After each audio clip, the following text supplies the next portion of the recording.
So নমস্কার বন্ধুরা, সবাই কেমন আছে? আশা করি সবাই ভালো আছে। তোমরা দেখছো বিধানসভা ব্লগ। আমি ঈশা। তো সিমলাতে এসে আমরা ফ্রেশ হয়ে হোটেলে গিয়ে রেডি হয়ে বেরিয়েও গেছি। এখন প্রায় দিনের বেলা, মানে দুপুর ভাব।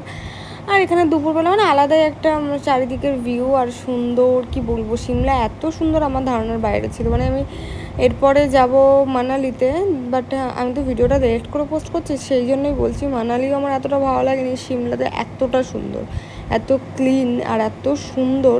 তো যাই হোক, আমরা ঘুরতে চলে এসেছিলাম একটা মল রোডের নিচে চলে এসেছিলাম একটা রাস্তা দিয়ে। ওখানে এসে আমরা মোমো ট্রাই করবো এখন।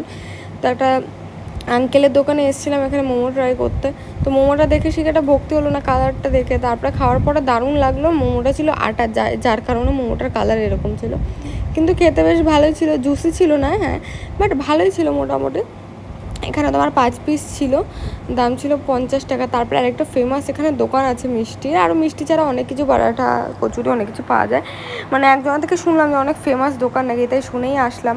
এসে সবার প্রথমে মিষ্টিগুলো দেখে এত লোভ লাগলো যে অর্ডার দিলাম দুটো, আগে টেস্ট করে দেখবো কেমন লাগে। তো ওটাই প্রথমটা খেলাম, অতটা ভালো লাগেনি সেরকম কিছু। তারপরে নেক্সট যেটা মুখে দেবো, খেয়ে এত ভালো লাগলো কি বলবো, দারুণ টেস্ট ছিল। সরভাজার মতো দেখতে, কিন্তু এটা সরভাজাও না বা মিল্ক কেকও না, কিন্তু সুন্দর ছিল বেশ। আর আজকে আমার আউটফিট এটা কেমন লাগছে বলো, মানে ডে আউটফিট। ঠিক আছে, টাটা, দেখা হচ্ছে পরের ভিডিওতে।